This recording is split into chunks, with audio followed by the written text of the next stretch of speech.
Meu filho me enviou uma caixa de chocolates de aniversário feitos à mão. No dia seguinte, ele perguntou: Então, como estão os chocolates? Sorri e disse: Eu os dei para sua esposa e para as crianças. Eles adoram doces. Ele ficou em silêncio. Depois sussurrou aterrorizado: Pai, o que você fez? O telefone tocou às 8h04 da manhã de domingo. Eu estava sentado na minha poltrona reclinável em minha pequena casa de 2 quartos em Athens, Geórgia, lendo o jornal de domingo e tomando café. 70 anos de idade, aposentado dos Correios após 42 anos. Vida tranquila, vida simples. O visor do telefone mostrou o número de David. Meu filho, meu único filho. Bom dia, filho. Atendi. Obrigado novamente por aqueles chocolates de aniversário. Foi muito atencioso da sua parte, pai. A voz dele estava tremendo. Realmente tremendo, como se ele estivesse correndo. Os chocolates que te mandei ontem. Você comeu? Sorri, tomando outro gole de café. A caixa tinha chegado no sábado à tarde via correio. Chocolates belgas chiques em uma caixa dourada com uma fita bordô. Devem ter custado a ele pelo menos $200. Caro demais para o aniversário de um funcionário dos Correios. Pareciam chiques demais para um velho como eu. Você sabe, eu prefiro os baratos do Walmart. Eu os dei para Jennifer e para os netos quando passei lá ontem à noite. Você sabe o quanto a pequena Emma ama chocolate. Silêncio. Morto. Horrível. Silêncio sufocante. Então um grito. Não um berro. Um grito agudo. Você fez o quê? O som me atingiu como um golpe físico. Puro pânico. Puro terror. Eu os dei para sua família. Repeti devagar. Meu estômago começando a revirar. Por que, David? O que há de errado? Eles comeram? A voz dele falhou. A Emma comeu? O Max comeu? Oh Deus! Oh Deus! Eles comeram? Não sei. Deixei a caixa lá por volta das 7 horas ontem à noite. Jennifer disse que guardaria para depois que as crianças terminassem o jantar. David, o que... Ele desligou. Simplesmente desconectou. Sem explicação. Sem despedida. O tom de descagem zumbia no meu ouvido. Minhas mãos começaram a tremer. Coloquei minha xícara de café na mesa. Ela chacoalhou contra o pires. Eu criei esse menino por 32 anos. Troquei as fraldas dele quando a mãe nos deixou quando ele tinha 3 anos. Trabalhei em 2 empregos. Nos Correios durante o dia, repondo prateleiras na Kroger à noite para pagar a Universidade da Geórgia para ele. Vi ele se formar. Levei-o ao altar quando se casou com Jennifer há 8 anos. E algo naquele grito, algo primitivo e desesperado e aterrorizado, me disse tudo o que eu precisava saber. Aqueles chocolates não eram um presente. Eram uma arma. Peguei as chaves do carro com as mãos trêmulas. Deixei cair 2 vezes antes de conseguir colocá-las na ignição do meu Honda Civic 2012. Dirigi até a casa de David na Pinewood Drive. Uma viagem de 15 minutos que fiz em 8, furando 2 sinais vermelhos e uma placa de pare. O Toyota Camry branco de Jennifer não estava na garagem. Liguei para o celular dela. Tocou 4 vezes. Quando ela atendeu, estava chorando. Bill, ela soluçou. Bill, estamos no hospital regional de Athens. Emma e Max, eles comeram alguns daqueles chocolates que você trouxe. 3 pedaços cada antes que eu percebesse que algo estava errado. Emma disse que tinha um gosto estranho, como metal, como moedas. Os médicos estão fazendo exames. Meu sangue virou gelo. Realmente senti congelar nas minhas veias. Que tipo de exames? Veneno. Eles acham que os chocolates estavam envenenados. A palavra não fazia sentido. Não podia fazer sentido. Veneno. Bill, eu não entendo. Onde você conseguiu aqueles chocolates? Quem os enviou? Eu não conseguia falar. Não conseguia formar palavras. Porque se eu dissesse em voz alta, se eu dissesse a ela que o marido dela, o pai de seus filhos, tinha enviado chocolates envenenados para o próprio pai, tornaria tudo real. Estou indo. Finalmente consegui dizer. Estou a caminho, Bill. A voz dela quebrou completamente. Onde está o David? Ele não atende o telefone. O escritório dele diz que ele ligou avisando que estava doente esta manhã. Preciso dele aqui. As crianças continuam perguntando pelo papai. Vou encontrá-lo, eu disse. Apenas cuide das crianças. Vou encontrar o David. Desliguei. Sentei no meu carro na entrada vazia de David. Olhei para a casa bonita em um bairro bom. A casa com garagem para 2 carros e quintal cercado, e o balanço que ajudei David a instalar há 3 anos. A casa que ele pagou com dinheiro que eu não sabia que ele tinha. Sou Bill Morrison, nascido em 1953, criado em Athens. Nunca ganhei muito dinheiro, nunca precisei de muito. Vivi frugalmente, economizei o que pude. Depois de 42 anos nos Correios, eu tinha uma pensão decente, uma casa quitada no valor de talvez $180 mil, algumas economias, algumas ações que meu irmão me ajudou a comprar, valor total do espólio, cerca de $420 mil, não rico, mas confortável, mais do que suficiente para um velho vivendo sozinho. David era meu único herdeiro. Ele receberia tudo quando eu morresse. Conversamos sobre isso uma vez, talvez 2 anos atrás, depois que tive um susto de saúde, pedras nos rins. Pensei que pudesse ser câncer. O advogado, Michael Davis, bom homem, praticava direito sucessório em Athens há 28 anos. Redigiu os papéis enquanto eu estava no hospital. David estava lá, sentado na cadeira ao lado da minha cama, fazendo perguntas, olhando os documentos. Ele viu os números, $420 mil. Dirigi até a casa de Carol, minha ex-esposa. Estávamos divorciados há 29 anos. Mas ela ainda morava na mesma casinha na Baxter Street. Ainda não tinha se casado novamente. Ainda mimava David como se ele tivesse 12 anos em vez de 32. O carro dela estava na garagem. O Nissan Altima preto de David também. Não bati, apenas entrei. A porta estava destrancada. Sempre estava. David estava sentado à mesa da cozinha, cabeça entre as mãos, ainda de pijama. Domingo de manhã, deveria estar em casa com a família. Ele olhou para cima quando entrei, me viu, ficou branco como um lençol. Nós nos encaramos por talvez 10 segundos. Por quê? Perguntei. Ele riu. Riu de verdade. Agudo. Desesperado. Porque eu preciso do dinheiro agora, pai. Não quando você finalmente morrer de velhice em mais uma década. As palavras atingiram como um martelo. Dinheiro? Sua herança? 420 mil dólares. Eu vi os papéis quando você estava no hospital com aquelas pedras nos rins. O advogado os deixou na mesa ao lado da sua cama. Ele se levantou, e eu pude ver agora. O desespero nos olhos dele. A selvageria. Estou me afogando, pai. Estou me ferrando afogando. Afogando em quê? Dívidas de jogo? Poker online? Apostas esportivas? Estou fazendo isso há 3 anos. Estou devendo $500 mil. Os agiotas. Esses não são o tipo de caras que negociam, pai. Eles querem o dinheiro deles. Eles estiveram na casa. Ameaçaram a Jennifer. Ameaçaram as crianças. Meu estômago despencou. Você não me contou. Você não pediu. Pedir o quê? Seu pequeno pé de meia? Isso nem faria cócegas. Ele estava gritando agora, andando de um lado para o outro. Eu hipotequei a casa sem a Jennifer saber. Fiz cartões de crédito no nome dela. Peguei emprestado dos pais dela. Estou sem opções, então você tentou me matar. Ele parou de andar, olhou para mim, e por um momento, apenas um momento, vi algo em seus olhos. Vergonha, arrependimento. Então sumiu. Teria sido rápido, ele gritou. Indolor. Você tem 70 anos. Pra que precisa de 400 mil? Pra sentar naquela casinha de merda e assistir TV? Eu preciso agora. Tenho uma família para proteger. Você quase matou seus filhos. O rosto dele se contorceu. Isso foi culpa sua. Ele socou a mesa. Uma caneca de café pulou. Você deveria ter comido, não compartilhado como um maldito santo. Você nunca come presentes. Sempre diz que são chiques demais.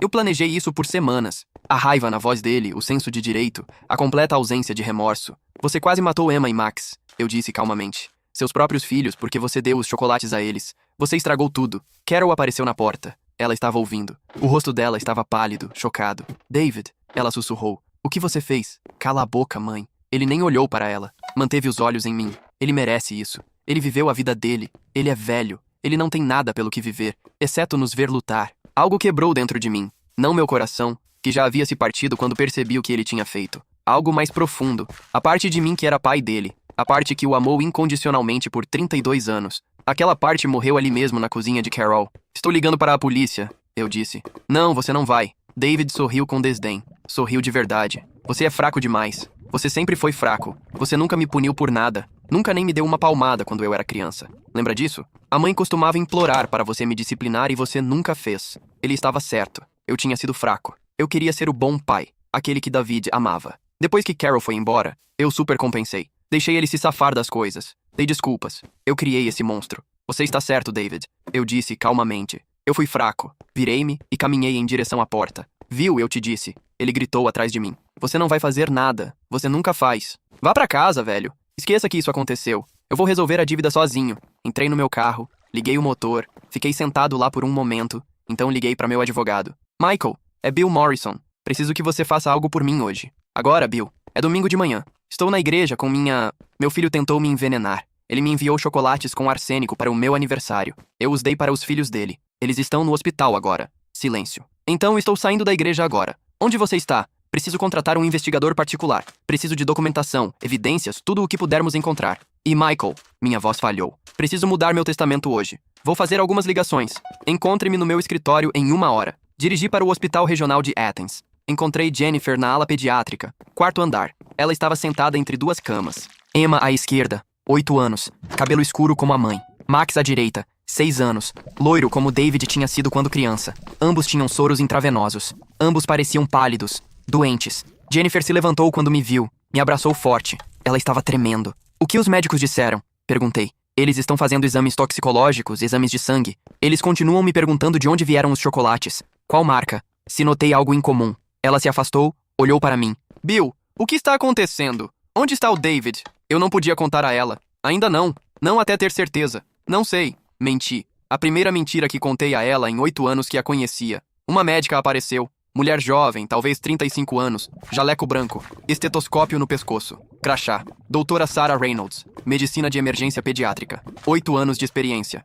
Senhor Morrison, sou a doutora Reynolds. Tenho tratado Emma e Max. O que há de errado com eles? Ela olhou para Jennifer, depois para mim. Podemos falar em particular? Não, Jennifer disse imediatamente. O que quer que você tenha a dizer, diga na minha frente. A doutora Reynolds assentiu. O painel toxicológico voltou. Ambas as crianças testaram positivo para trióxido de arsênio. Níveis significativos. Começamos a terapia de quelação. É um tratamento que ajuda a remover metais pesados da corrente sanguínea. Eles chegaram aqui rápido o suficiente para que o prognóstico seja bom. Mas o quê? Minha voz soou oca. A concentração em seus sistemas sugere uma dosagem muito alta no que quer que tenham ingerido. Se tivessem comido mais de 3 pedaços cada, se um adulto tivesse comido uma porção completa, ela fez uma pausa. Provavelmente teria sido fatal. Jennifer fez um som, não exatamente um grito. Algo pior. Fatal, ela repetiu. Alguém tentou matá-los. O arsênico estava nos chocolates, disse a doutora Reynolds cuidadosamente. Fizemos o hospital testar os pedaços restantes da caixa. Cada chocolate contém níveis letais de trióxido de arsênio.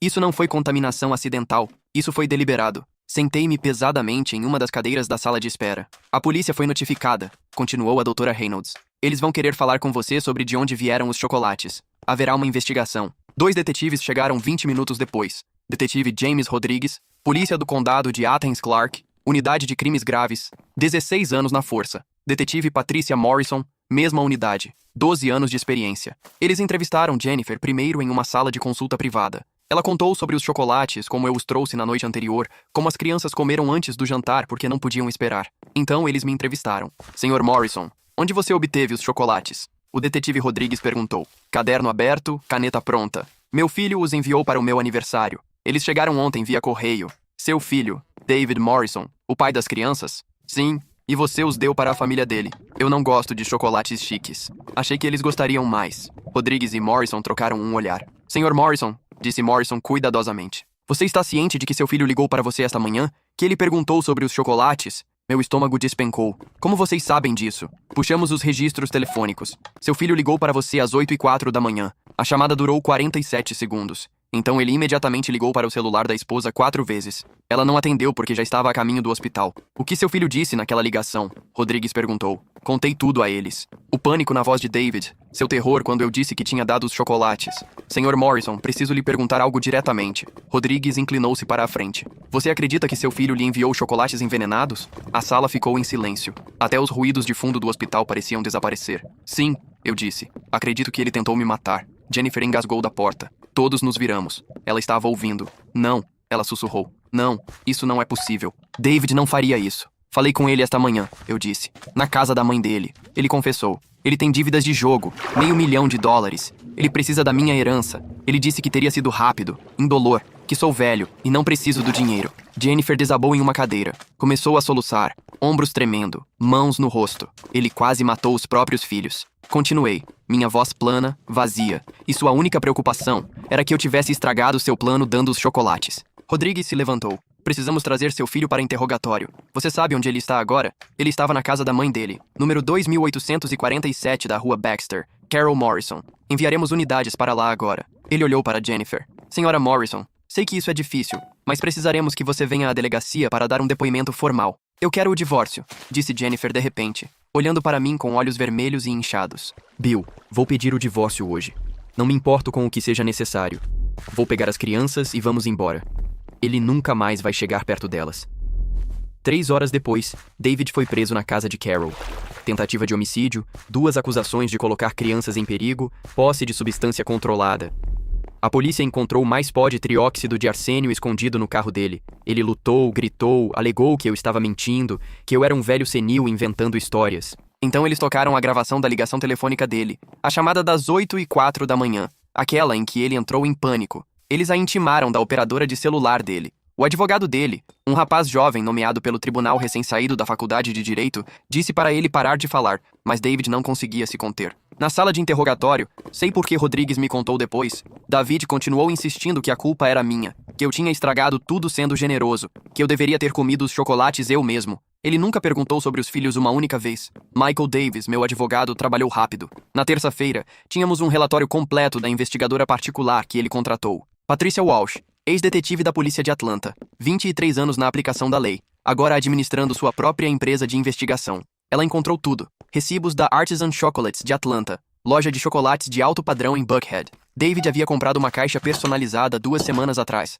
Pagou $340 em dinheiro, mensagens de texto entre David e alguém chamado Rick, discutindo resolver o problema e fazer parecer natural. Rick acabou sendo Ricardo Martinez, conhecido agiota, atualmente sob investigação do FBI. Registros bancários mostrando que David hipotecou a casa por $180 mil sem o conhecimento de Jennifer. Falsificação, ela não assinou os documentos. Cartões de crédito abertos em nome de Jennifer. $47 mil em dívidas que ela não sabia. Contas de jogos de azar online mostrando perdas de $523 mil em 3 anos. Ele está vivendo uma vida dupla, disse Michael, espalhando os documentos na mesa de conferência. Contas secretas, dívidas secretas, associações criminosas. E quando tudo desabou, ele decidiu que você era a solução. Ele é meu filho, eu disse. As palavras pareciam vazias. Ele deixou de ser seu filho quando colocou arsênico no chocolate e tentou te matar. A audiência foi na sexta-feira. David se declarou inocente. O advogado dele argumentou armadilha, coerção, incompetência mental. A promotora, assistente da promotoria Jennifer Walsh, sem parentesco com a investigadora, 18 anos processando crimes graves na Geórgia, apresentou as evidências, as gravações telefônicas, o recibo do chocolate, as mensagens de texto, o pó de arsênico no carro dele. O juiz Marcus Bennett, Tribunal Superior, 26 anos no cargo, estabeleceu fiança em $500 mil. David não conseguiu pagar. Ficou na cadeia do condado de Clark, aguardando o julgamento. Jennifer pediu o divórcio na segunda-feira. Custódia de emergência das crianças, ordem de restrição, impedindo David de qualquer contato. Ela se mudou com as crianças para a casa dos pais em Watkinsville. Mudou o número do telefone. Trocou as fechaduras. Disse às crianças que o papai estava doente e recebendo ajuda. Emma me perguntou uma vez: Vovô Bill, o papai vai para a cadeia? Sim, querida. Porque ele nos machucou. Porque ele fez escolhas muito ruins. Eu não quero mais vê-lo. Você não precisa. 3 semanas após o envenenamento, tudo estava pronto. Michael havia redigido novos documentos de espólio. A investigadora particular havia compilado um relatório abrangente. A promotora havia construído o caso dela. David estava me ligando da cadeia. Chamadas a cobrar 10, 15 vezes por dia. Nunca atendi. Deixei todas irem para a caixa postal. As mensagens começaram com desculpas. Pai, sinto muito. Eu não estava pensando direito. Por favor, me ajude. Por favor, pague a fiança. Depois, com raiva. Isso é culpa sua. Você deveria ter apenas comido os malditos chocolates. Agora minha vida está arruinada. Depois, desesperadas. Pai, por favor. Preciso de ajuda. Os caras a quem devo dinheiro. Eles estão ameaçando a mãe. Eles sabem onde ela mora. Por favor, apenas pague a eles. Use minha herança. Vai ser minha de qualquer maneira. Salvei cada mensagem. Encaminhei-as para a promotora. Decidi que precisava de um encerramento. Precisava mostrar a David e talvez a mim mesmo que eu tinha terminado de ser fraco. Convidei todos para o jantar de domingo 3 semanas após o envenenamento. Emma e Max estavam em casa do hospital, ainda se recuperando, mas saudáveis. Jennifer concordou em vir. Até Carol, apesar de seus protestos de que eu estava sendo duro demais com David. Preparei o jantar eu mesmo. Carne assada, purê de batatas, vagens. A refeição favorita de David quando crescia. Eles chegaram às 5h30 da tarde. Jennifer ajudou as crianças a lavar as mãos. Carol arrumou a mesa. Todos tentaram agir normalmente, mas a tensão era sufocante. Sentamos, agradecemos a comida. Hábito de quando as crianças eram menores. Começamos a comer. Então me levantei. Tenho um anúncio a fazer. Emma olhou para cima do purê de batatas. O que é, vovô Bill? Estou doando minha herança. Carol largou o garfo. Bill, este não é o momento para as crianças. Emma e Max em um fundo fiduciário até completarem 25 anos.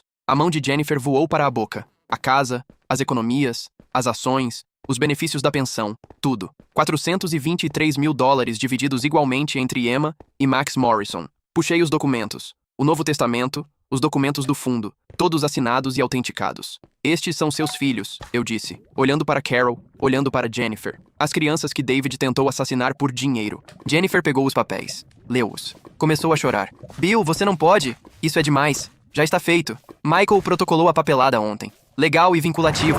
Emma estava confusa. Vovô Bill, por que o papai tentaria nos machucar? Porque ele queria meu dinheiro, querida. E ele estava disposto a machucar pessoas para conseguir. Puxei o resto. Os relatórios hospitalares mostrando envenenamento por arsênico, os resultados toxicológicos, o relatório policial, as evidências que a investigadora particular havia reunido, recibos da loja de chocolates, mensagens de texto para o agiota, a gravação telefônica onde David havia entrado em pânico quando contei a ele sobre dar os chocolates. Espalhei tudo pela mesa de jantar. Deixei Jennifer ver. Deixei Carol ver. Tornei real. David me enviou chocolates com arsênico para o meu aniversário de 70 anos, eu disse claramente, calmamente. Ele pretendia me matar, herdar meu espólio, pagar suas dívidas de jogo. Quando dei aqueles chocolates aos filhos dele, ele não correu para o hospital para salvá-los. Ele foi para a casa da mãe para se esconder. E quando o confrontei, ele me culpou por estragar seu plano. Jennifer estava soluçando, soluços de corpo inteiro. Emma e Max pareciam aterrorizados. Carol estava balançando a cabeça. Ele ainda é seu filho, Bill. Ele cometeu um erro. Ele precisa de ajuda, não, ele precisa de prisão.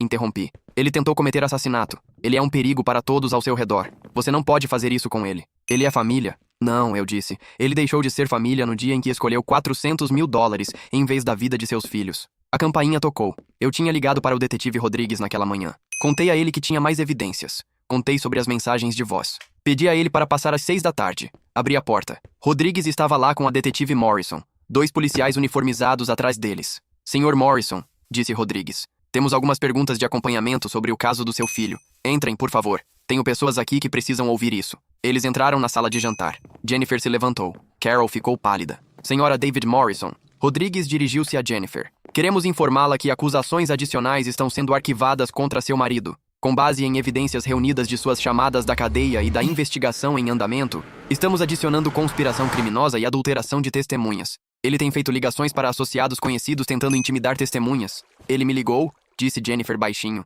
3 dias atrás da cadeia, me disse que se eu testemunhasse contra ele, eu me arrependeria. Eu gravei. Precisaremos dessa gravação. Ela puxou o telefone, tocou. A voz de David fria e ameaçadora, dizendo à esposa para lembrar o que acontece com ratos, dizendo a ela que os agiotas sabiam onde os pais dela moravam. As crianças ouviram a voz do pai. Max começou a chorar. Emma abraçou a mãe. Com base nesta gravação e nas evidências existentes, continuou Rodrigues, a promotoria está preparada para buscar a sentença máxima. 25 anos por tentativa de homicídio, tempo adicional pelas acusações de colocar crianças em perigo, a conspiração, a adulteração de testemunhas. Carol fez um som como se tivesse sido atingida. Isso é insano. Vocês estão destruindo a vida dele. Senhora, seu filho destruiu a própria vida quando colocou veneno no chocolate e enviou para o pai, disse Rodrigues com firmeza. Nossa investigação mostra clara premeditação, clara intenção, clara falta de remorso. A única razão pela qual não o estamos acusando de tentativa de homicídio de seus próprios filhos é porque ele não sabia que eles comeriam os chocolates,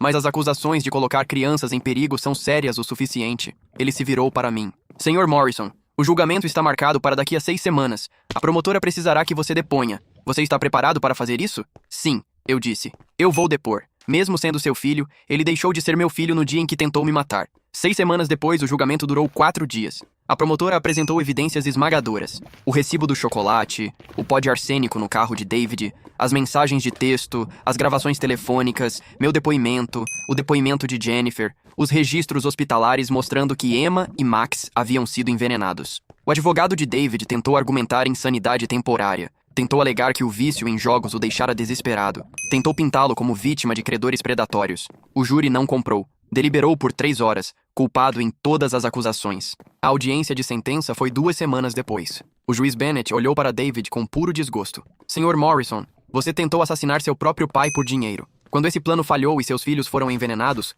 você não mostrou remorso, nenhuma preocupação com o bem-estar deles, apenas raiva de que seu plano tivesse sido interrompido. Você é um perigo para a sociedade e para sua própria família. Ele sentenciou David a 20 anos de prisão por tentativa de homicídio, mais 5 anos adicionais por colocar crianças em perigo, a serem cumpridos consecutivamente. 25 anos no total. David teria 57 anos quando saísse. Seus filhos seriam adultos. Sua esposa teria seguido em frente. Sua vida teria acabado. Enquanto o levavam algemado, David olhou para mim uma última vez. Espero que você esteja feliz, ele disse. Voz plana, vazia. Não estou feliz, eu disse a ele. Mas seus filhos estão seguros e terão dinheiro para a faculdade quando completarem 25 anos. Dinheiro que você tentou roubar. Isso é justiça. Eles vão esquecer de mim, provavelmente. Mas vão se lembrar do que você fez e nunca deixarão ninguém machucá-los por dinheiro novamente. Os guardas o levaram. Saí daquele tribunal com Jennifer ao meu lado. Ela se casou novamente. Um cara legal, contador, bom com as crianças. Emma e Max o chamam de pai agora. Me chamam de vovô Bill. Dirigimos até minha casa. A casa em que quase morri. A casa que agora estava em um fundo para os netos. Eu teria permissão para morar lá até morrer. Então pertenceria a Emma e Max, junto com tudo o mais que economizei por 42 anos. Não muito, não comparado à riqueza que algumas pessoas têm, mas o suficiente para mandar 2 crianças para a faculdade. O suficiente para dar a eles um começo na vida. Carol me ligou naquela noite. Espero que você esteja satisfeito. Seu próprio filho está indo para a prisão. Meu filho tentou me matar. Então ele quase matou os filhos dele. Ele trouxe isso para si mesmo. Você poderia tê-lo perdoado. Poderia tê-lo ajudado. Ajudei-o por 32 anos. Dei desculpas. Habilitei-o. Olhe onde isso nos levou. Ele ainda é seu sangue. Sangue não significa nada quando está envenenado com arsênico e ganância. Desliguei. Bloqueei o número dela. Ela escolheu David em vez da verdade. Deixe-a viver com essa escolha. Estou escrevendo isso 2 anos após o envenenamento. Emma tem 10 anos agora. Max tem 8. Eles estão prosperando. A terapia ajudou. O tempo ajudou. A distância do pai ajudou. Eles perguntam sobre ele às vezes. O papai ainda está na prisão? Sim.